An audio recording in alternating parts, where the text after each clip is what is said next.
Hello, good morning, and welcome to this Dawn Busters Taste Challenge. I have two Kentucky straight bourbon whiskeys, and this is Evan Williams,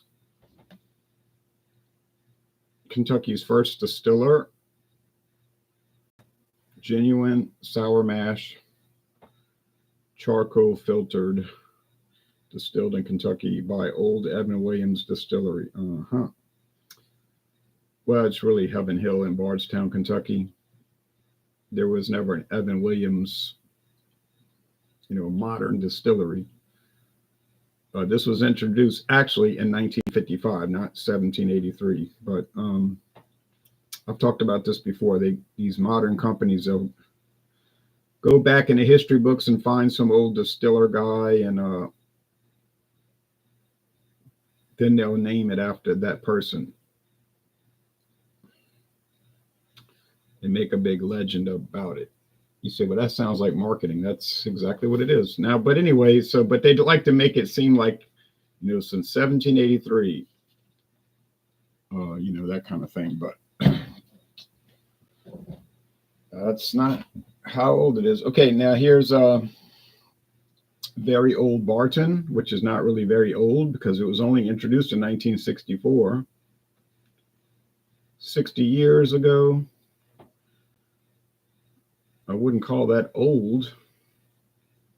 It's arguable if a 60-year-old person is old, maybe they're late middle age, but I don't know about elderly these days. But anyway, whatever the case, and it's not aged very long. It doesn't even have the 6-year age statement anymore. It used to. Now it's just non-age stated. So we know it's at least 4 years old. The Evan Williams is 3. It says it on the back, age 3 years. This is from Barton Distillery, but it's bottled at Buffalo Trace. But it doesn't matter because Buffalo Trace is owned by the Sazerac Company and Barton is owned by the Sazerac Company. So they were both bought out by Sazerac. All right. Years ago.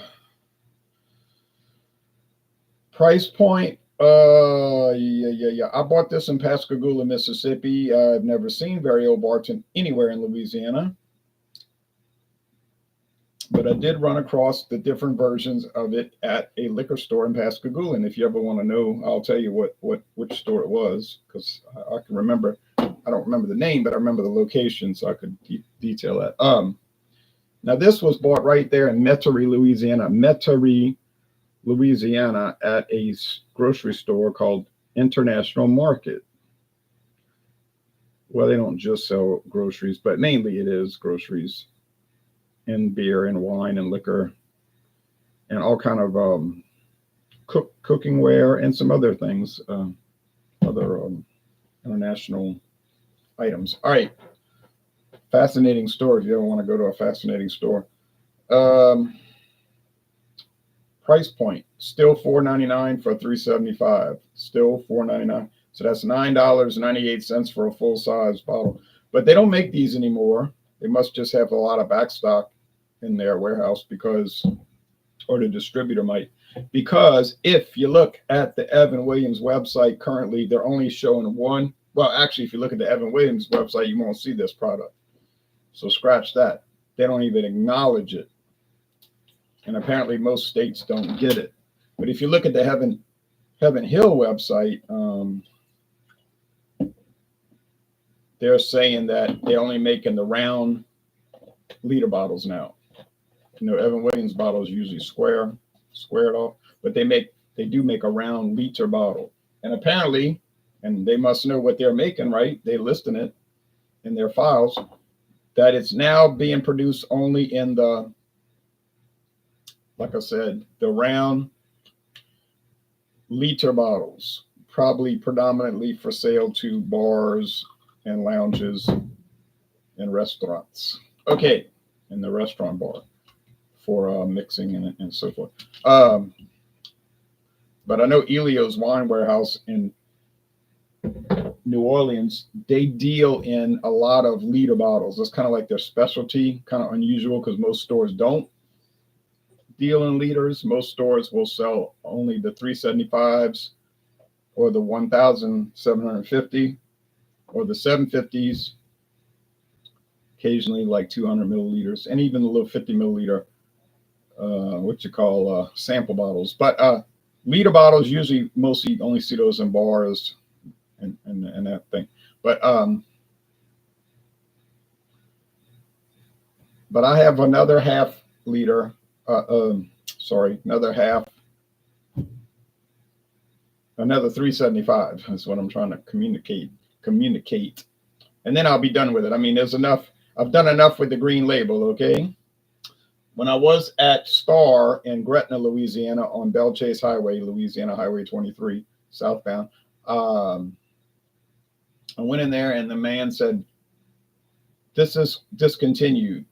And I thought he meant the green label, but he meant, well, he might have thought, but the distributor probably said it was discontinued, but it meant the size, the 750 was discode, and he had it for $9. Or was it $9.99? But I didn't need more of it. Those were the square bottles, those square Evan Williams bottles. But anyway, anyhow, that's the story on that. Maxwell in the Russian Federation says, "Good morning, Ron. How are you?" Oh, I'm doing pretty well, Maxwell. Got to go out and cut the grass, mow the lawn. But I edged yesterday, but yeah, I'm going to have to wait at least 4.5 hours, I would think, because it'll still be wet from the dew. It's so humid right here, it won't dry up very quickly. So that's going to be a project. Then I got to do some cleaning in the house, dust, mopping, and everything. Always something, right? All right. I don't even remember if I mixed these up yet, but they're both amber gold. Poured a little too much. More like amber. Yeah, just amber. Yeah. Sometimes these things pour out faster than you think. It's like, oh, there's not much coming out. Boom, here it comes. And then you got too much. Okay. Because I don't need a lot to do a tasting. And you can see that it's kind of becoming daylight out there. That's why we call it Dawn Busters. I wouldn't necessarily recommend tasting whiskey at dawn, but that is what I do here on this feature from time to time each week.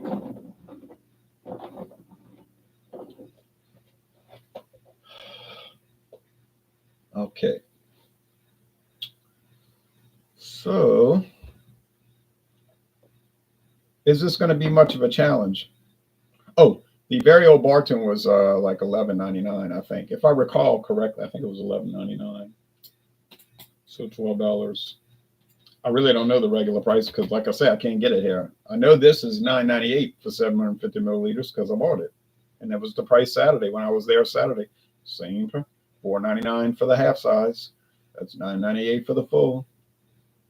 If you don't mind plastic bottles, which they don't bother me because I don't believe in all this mythology, like, oh, it's going to leach into the whiskey and it's going to make you die. It's going to make it taste bad. Well, it might, but I never tasted that. Never. Except one time when I put it in a freezer with a plastic bottle and I had that, I don't know what whiskey. It was something and it tasted kind of plasticky. So I was like, yeah, maybe don't put it in the freezer, buddy boy. Okay. But would I prefer glass? Yeah, sure. It looks nicer, sounds nicer when you hold it. The thud of plastic doesn't really attract the senses. But yep, but that's the story. It's hot in Moscow too, 77 degrees Fahrenheit.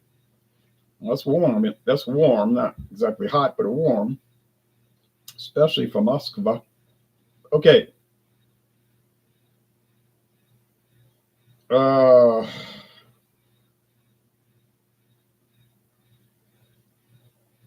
Well, just standard, if you want to call it standard whiskey aroma. Corn. What about vanilla? No. What about charred oak? No. It is sour mash, so it might evidence like a sourdough bagel type of situation. All right. Nothing remarkable on that nose. What about over here? Well,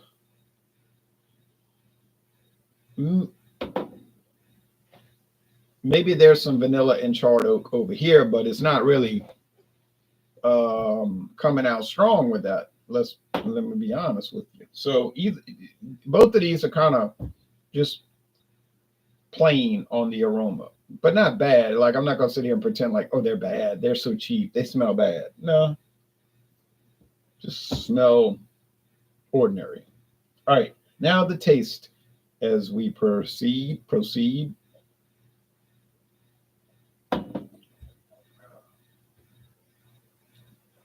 And people say, why you do it in the dark? Because I'm trying to see the light come up as I go. You see what I mean? It's like an effect. I have the lamps, but most people listen to this while they're driving or whatever. They don't need to look. Well, that's just sort of regular. Just regular old bourbon. Nothing great, nothing terrible, just basic. You know, like basic coffee, basic iced tea, or basic hot tea, basic mayonnaise, basic bourbon. You know what I'm saying? It's nothing special, but it's nothing bad. It's like you bought regular groceries and you didn't say, oh yeah, I'm buying some gourmet stuff. No, you just bought regular potato chips, regular soda pop, regular beer, regular bourbon. That's what it smells like. That's what it tastes like, because that's what it is.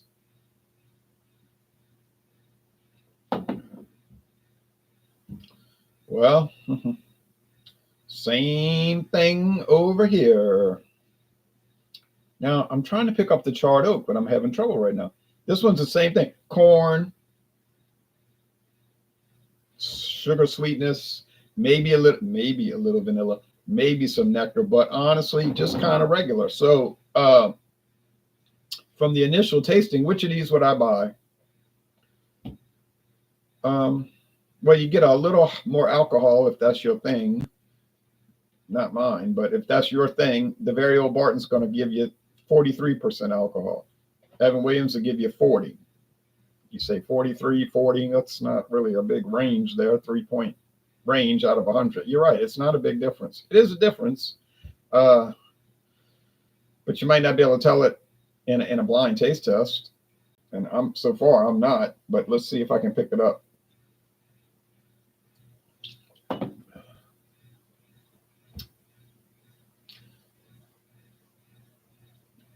Maybe here, maybe. So far, I'm getting the cheaper one. I'm telling you right now, I'm just going to save the $2. Just the way I operate. I'm going to save the $2. $2 here, $2 there. You got it. You know, I'm just going to save it. So is Very Old Barton coming out as a much better product? Oh, actually, it's not coming out as a better product in any way at this point. And if it does, you know how close that's going to be.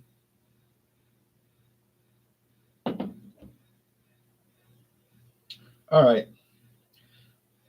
I'm starting to get a little charred oak, a little bit, you know. Does it seem to have a little higher proof? Maybe, possibly. Okay, so final analysis. Obviously, if you've never had it before and you want to try it like I do, you say, yeah, I'm gonna buy that because I never had it before. So you pay the two extra dollars and you get it. Yeah, fine, no problem there. But on a regular basis, I'm not a regular bourbon drinker. I only drink really beer regularly. I taste these whiskeys and rums and even vodka on those mix-up videos and tequila and all. But to say I drink it is, I'll just be making that up. You say, oh yeah, I bet when you get home from work you drink whiskey. I don't. And yesterday would have been a good day because I worked over 8 hours and it was tough work. It was a lot of labor, heavy manual labor, and it was busy. Never had a chance to even sit down and eat. Had to eat standing up. True story. But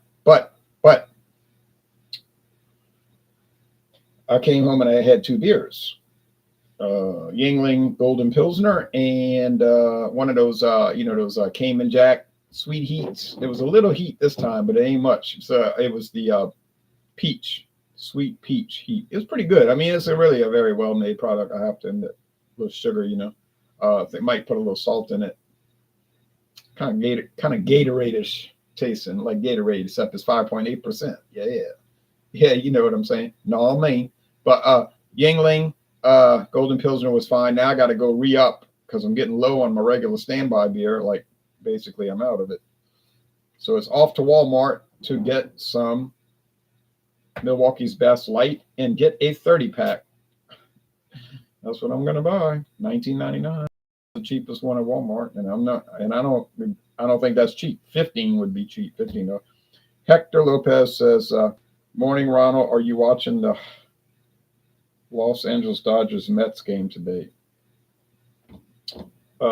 Tonight at 6 o'clock East Central, I am. The game 2 on TBS. I plan to watch until I get sleepy and fall asleep, But yeah, their game 1 is not going to be televised here, so no. Yesterday was rained out, so they got 2 games today. We'll see what happens because the Dodgers kind of going down, and the Mets are kind of going up, but they ain't going to go up much. If they reach 50-50, they'd be saying, "Look what we've done, look what we've accomplished." So that's where they're at. Just to hit 50-50 on the season might be an accomplishment on their end. Push places. Evan Williams is always in my bar, in the cave. Enjoy a few weekly stiffies. See, now he's a drinker. See, so Yaya says, "What do you think of the Celtics sweeping the Pacers last night?" There's no shock. They were dominant all year. So somebody asked me at work, "What you think's going to happen?" I said they probably just give up and lose, but they only lost for 105 to 102, so wasn't exactly giving up. But said they're not going to win. He said, "You're right, and of course they didn't." He said nobody's ever come back 3 games down, except in Major League Baseball. I said right, with the Boston Red Sox in 2004. End up winning 7 in a row to win the World Series, but that probably won't happen again. Who do you got, Mavs or Celtics? Probably the Celtics, but you never know with these things. Yeah, 2004 Red Sox. You just never know. It's like you think you can get on ESPN and be a talking head, be one of these analysts and talk about what you think, but it's all just speculation. Okay, back to this. Now, I do know what I'm tasting here. It's not speculation. I'm actually tasting it. It's like literally happening as we speak, or as I speak. And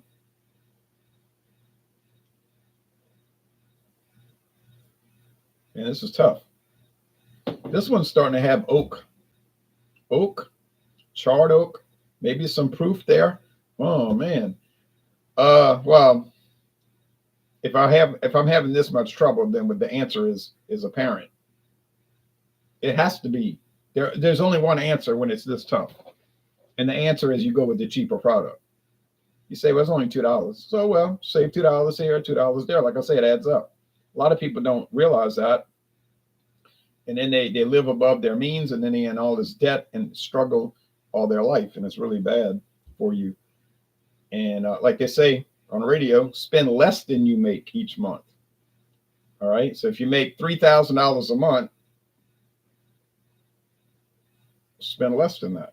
I mean, I'm just making up a number out the air, getting it out the air. 5,000 a month, whatever you make. But it wouldn't really matter. You could make 20,000 a month, and if you spent more than that, you'll still be in poverty. In a central, technically you would be, because you got a lot of money, but you don't keep it. I know people like that. They make hundreds of thousands of dollars a year and got no money. They got all kind of stuff in their house that they spent. It looks nice, but I mean, if that's your thing, man, if you like paying bills every month, you like paying a lot of credit card bills and everything, do what you want. It's your business. Don't ask the government to bail you out there, but that's what people do.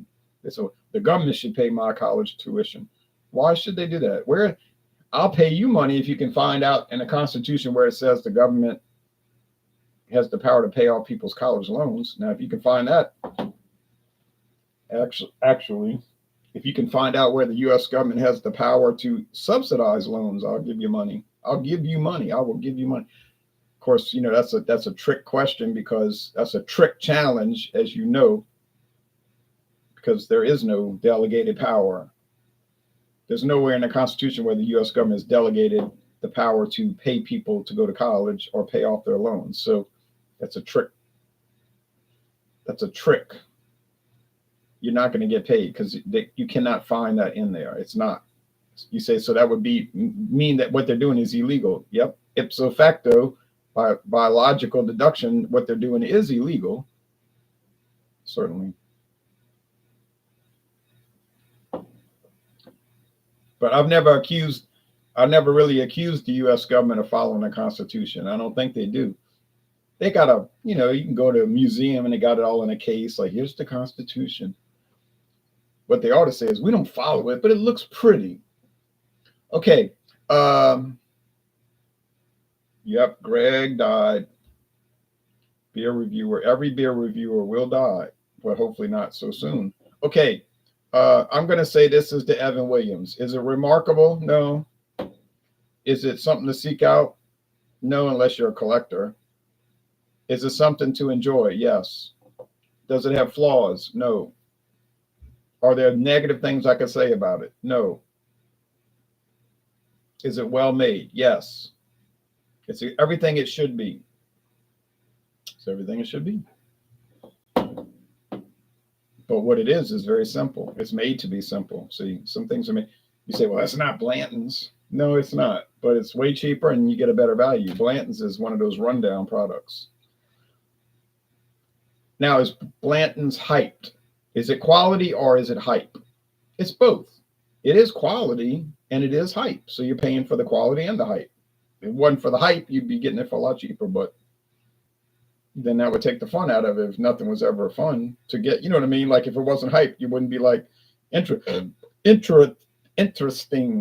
So I'm saying this is the Evan Williams.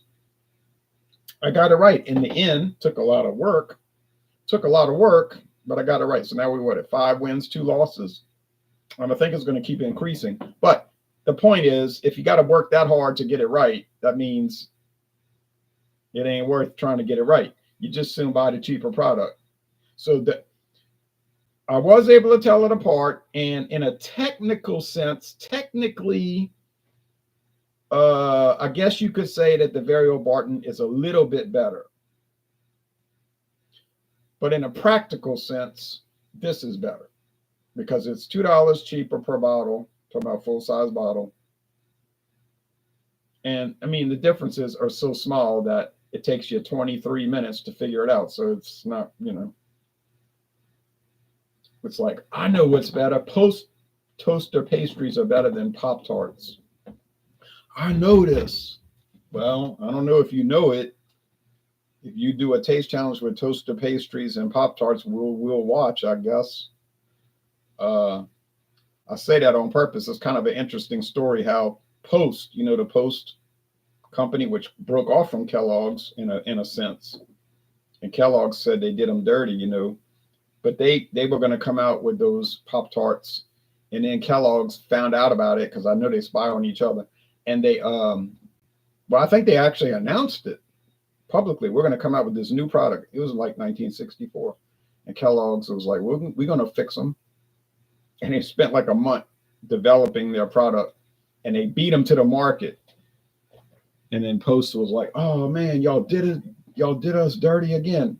And Kellogg said, you should know about doing people dirty with your cornflakes stealing self. But anyway, that's another cereal story for another cereal time. Y'all take care and cheers to the winner, if one should say a winner. Bye-bye.